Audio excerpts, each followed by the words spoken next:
Hello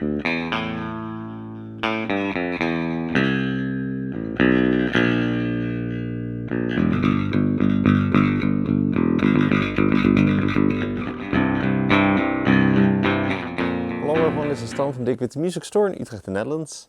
Today we are taking a look at probably one of the cooler things that we've had in the shop in a very long time. A very unique type of instrument, very rare, but oh so cool. Made by Fender. It is a bass, but not just any bass, the Bass 6.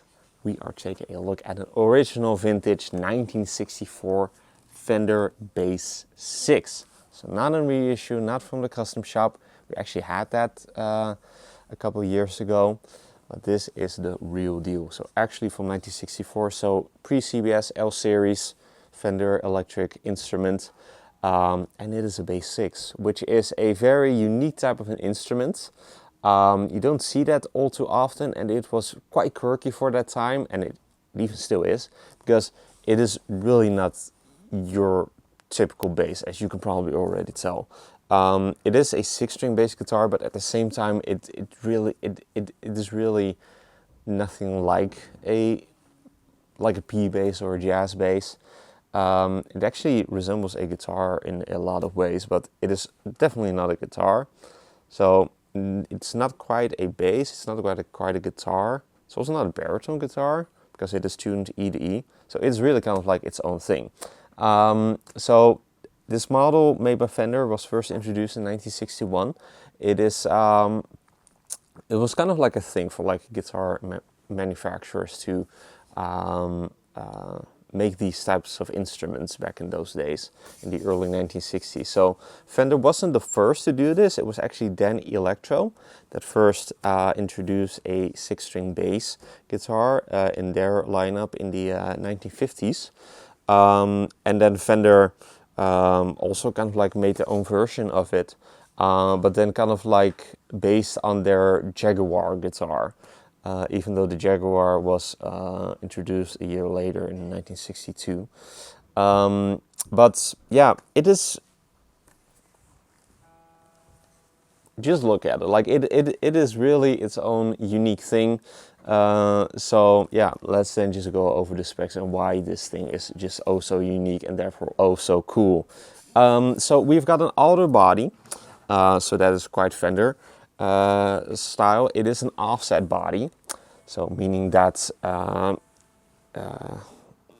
the halves are like totally different in proportion, like also the bottom half, so it's not like flat here on the bottom as you would like see on like a Telecaster or on a Stratocaster, so meaning that it is an offset. Closely resembles like a Jazzmaster or a Jaguar body shape, but not quite exactly.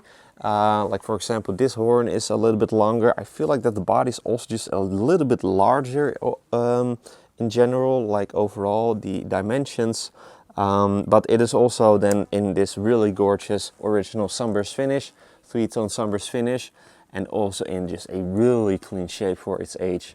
Like this is 62 years old, so you do obviously have signs of wear, but for its age this is really clean. You do got some nicks and dings here and there, but as you can tell, nothing crazy.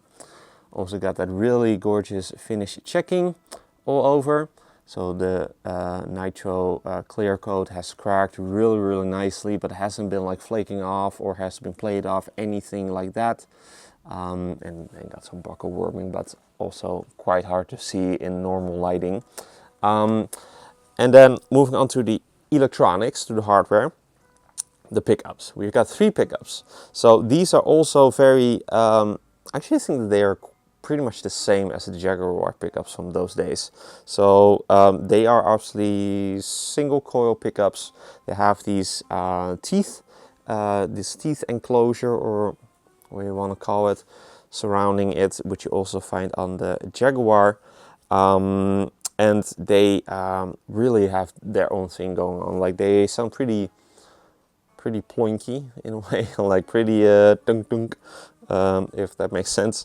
But that just makes this instrument sound really unique and really like nothing else.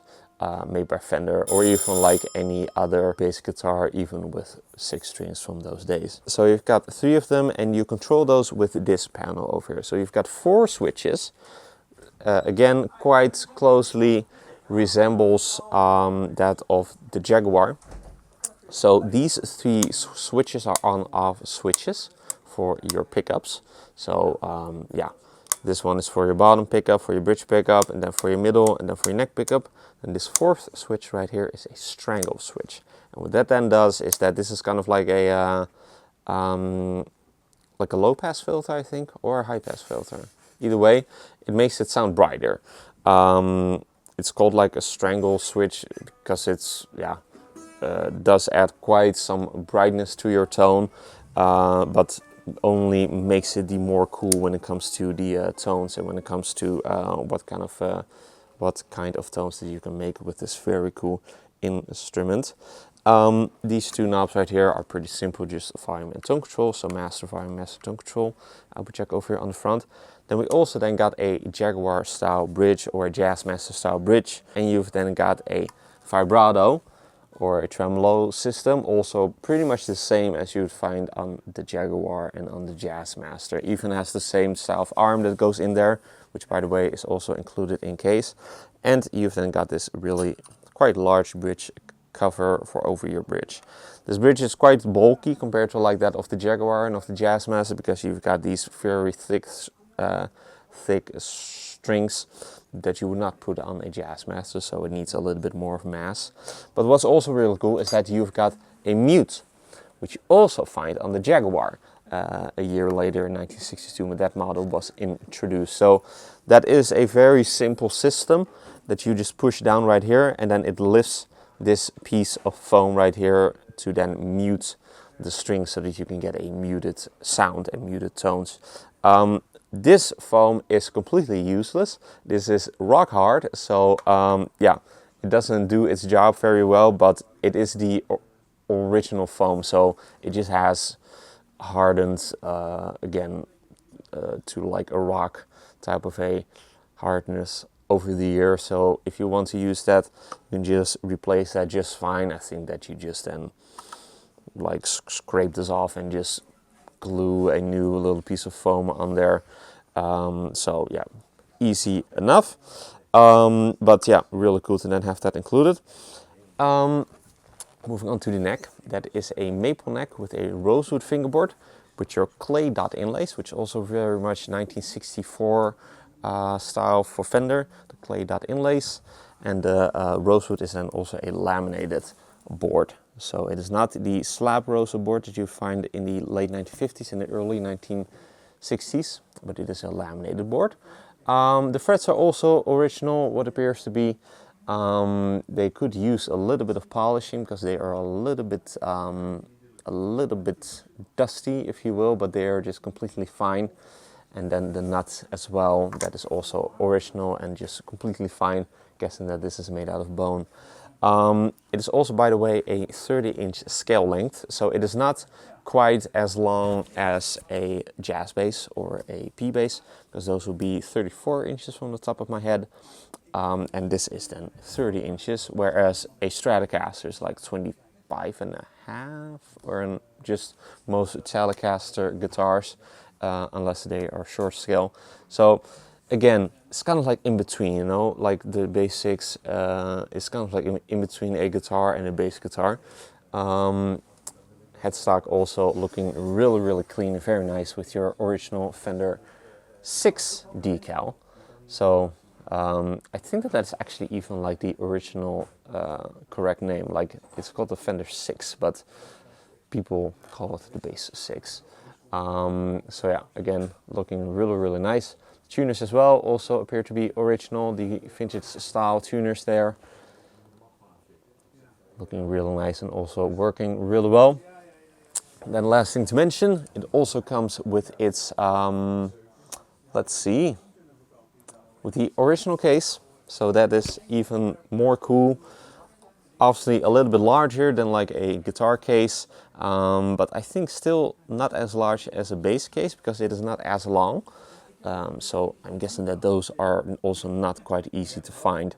Again, also includes the original trem arm, even includes the original string. So this is quite collector grade. Like the condition, the originality. Good luck finding one like this again. So yeah, really cool stuff. Really incredible instrument. Again, a bass 6 is really unique, really its own thing. There's nothing quite like it. They are again quite quirky, but they actually have been played by some quite prominent names, probably most notably the Beatles. If you have watched the Get Back documentary series of them recording in the studio, you can see John Lennon play bass 6. I think that George Harrison also played the bass 6 there for a bit. But also then had Jack Bruce of Cream. He, like Eric Clapton, has had his bass 6 then refinished in like this very cool, very colorful, psychedelic paint job, as Eric Clapton did with his Gibson SG. Who I really enjoy is Glenn Campbell.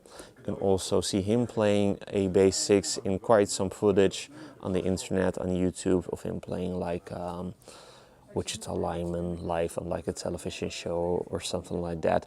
And you also hear that tone from a bass 6 in like his some of his solos from like the mid 1960s and later 1960s. It really has this very distinct like ploinky tone, which is really cool. But even like beyond that, beyond like the 1960s, Joe Perry of Aerosmith, he also plays bass 6 on Back in the Saddle, which is a really awesome rocker, like a really fantastic, great 1970s hard rock tune with a really awesome riff. So even though they are not that common, they have been played by some really big names, just for, yeah, I'm guessing just for its uniqueness, for their unique tone, their unique vibe. And yeah, they also really make you play differently. Like I said like 3 times already, it's not quite a bass, it's not quite a guitar, it's its own thing. So yeah, really cool, collectible, rare, vintage stuff. So let's then move on to the playing part and let's actually hear what it sounds like. But first, if you're interested in this original 1964, real vintage Fender Bass 6 in its original 3-tone sunburst finish, be sure to head over to the links in the description for further details. If you enjoyed this demo, be sure to like the video and to subscribe to the channel for more cool weekly demos of very cool, rare, vintage, golden age stuff like this.